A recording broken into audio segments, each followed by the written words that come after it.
ఇప్పుడు మల్కాజ్గిరిలో ఎవరు గెలుస్తారు అనుకుంటారు? ఈటల రాజేందర్ గారు గెలుస్తున్నారు. భారతీయ జనతా పార్టీ అభ్యర్థి ఈటల రాజేందర్ గారు ముందు వరుసలో అగ్రభాగంలో వారే ఉన్నారు కాబట్టి ఉద్యమకారుడుగా ఒక కరోనా టైంలో ఒక మంత్రిగా ఒక ఆరోగ్య శాఖ మంత్రిగా వారు ముందు వరుసలో పనిచేసారు. అప్పుడు ఎవరికైతే కరోనా పేషెంట్లు ఉన్నారో లేకపోతే అణగారిన వర్గాలైనటువంటి పేద ప్రజల కోసం ఆయన ముందు వరుసలో ఆయన బాగా పనిచేశారు కాబట్టి ఈటల రాజేందర్ గారు గెలుస్తున్నారు. రేపటి రోజున కేంద్ర మంత్రి అవుతున్నారు. సెంట్రల్ గవర్నమెంట్ వచ్చేసి చూస్తా అంటే ఎవరు ఉండాలి? రాహుల్ గాంధీ ఉండాలన్నా లేకపోతే మోడీ ఉండాలన్నా? సబ్కా సాత్ సబ్కా వికాస్ సబ్కా విశ్వాస్ సబ్కా ప్రయాస్ అనే ఒక నినాదంతో నరేంద్ర మోదీజీ ఒక 10 సంవత్సరాలైనటువంటి ఒక 10 సంవత్సరాలు నడిపించినటువంటి ప్రభుత్వం నడిపించిన నరేంద్ర మోదీజీ ఈసారి మాత్రం మళ్ళోసారి మూడోసారి ప్రధానమంత్రి అవుతారు. వారు ఈసారి మూడోసారి ప్రధానమంత్రి అయి కేంద్ర ప్రభుత్వాన్ని ఏర్పాటు చేసి ఒక 1000 సంవత్సరాల కళని మనని నిజం చేయబోతున్నారు. ఈ మనకు రాబోయే శ్రీకృష్ణ జన్మభూమి మథురలో ఉన్నటువంటి శ్రీకృష్ణ జన్మభూమి అది కూడా కట్టాలంటే మోదీజీ ఉంటేనే సాధ్యమవుతుంది. ఇక్కడ ఈటల గెలుపుకు ఎంతవరకు ఛాన్సెస్ ఉన్నాయి? అందరూ ఈటల అనడానికి కారణం ఏంది?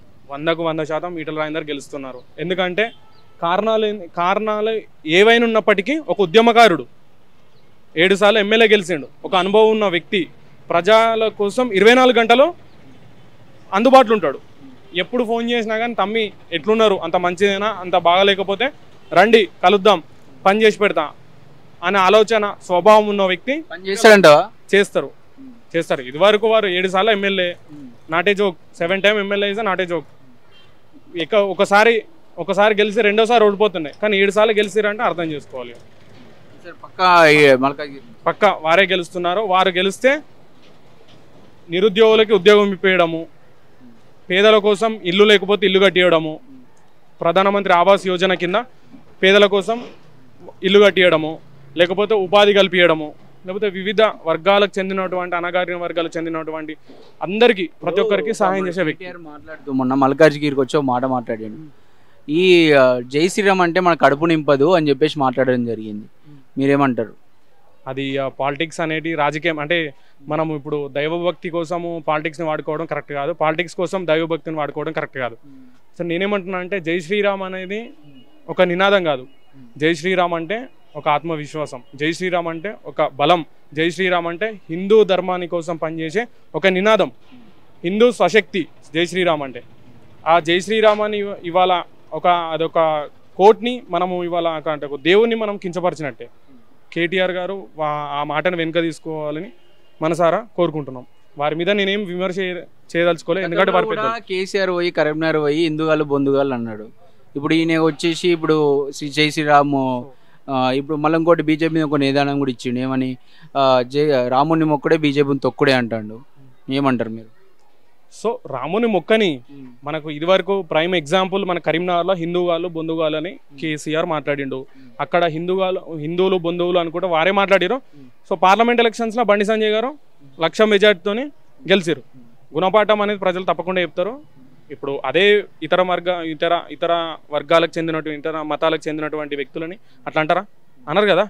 ఒక హిందువులు అనేటోళ్ళు 100 కోట్ల హిందూ ప్రజల్ని ఇట్లా తిట్టడం కూడా కరెక్ట్ కాదు. ఇట్లా అంటే ఒక సెంటిమెంట్ని రగిలించడం కరెక్ట్ కాదు. ఎవరు కూడా దాన్ని మాటలు కూడా అదుపులో పెట్టుకుంటే చాలా మంచిది. మల్కాజ్గిరిలో ఎవరు గెలిచే అవకాశం ఉందన్న?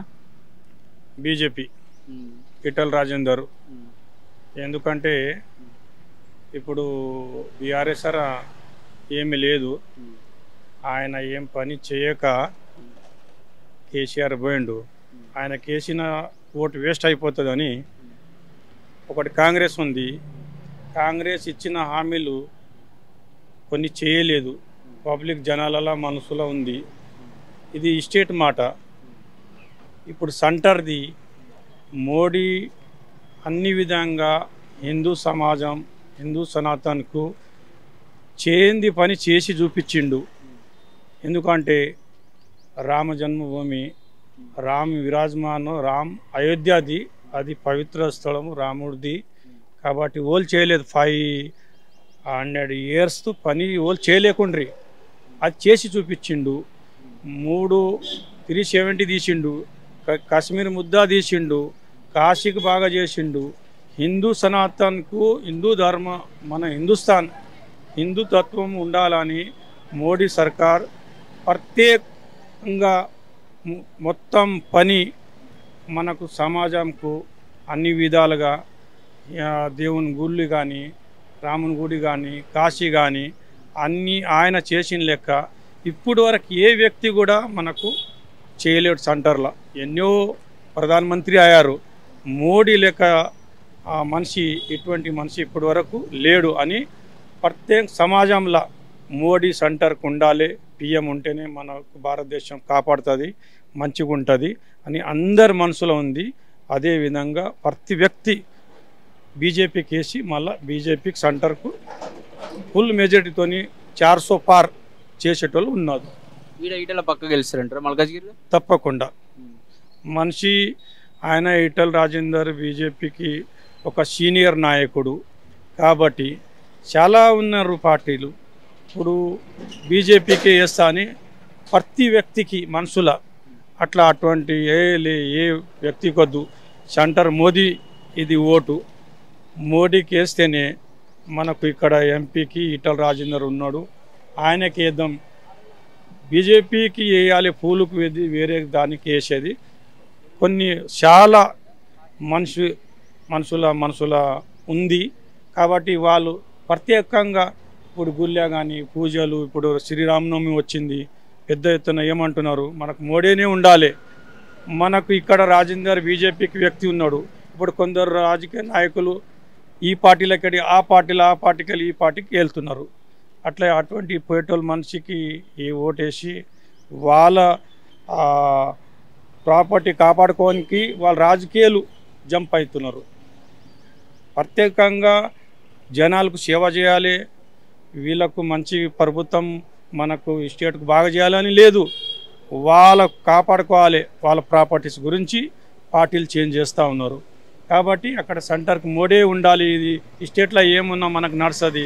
బీజేపీకి మన ఈటల రాజేందర్ ఉన్నాడు, ఇది పెద్ద కాన్స్టిట్యున్సీ మల్కాజ్గిరి కాబట్టి 99% బీజేపీకి వేసేటోళ్ళు జనాల మనసులో ఉంది, వేస్తారు. ఈటల రాజేందర్ వస్తాడు, అక్కడ మోడీ సెంటర్కు ఉంటాడు. ఇది మా విజ్ఞప్న. ఇది ఖచ్చితంగా అక్కడ మోదీ ఉండాలని మనకు అందరి మనసులో ఉంది.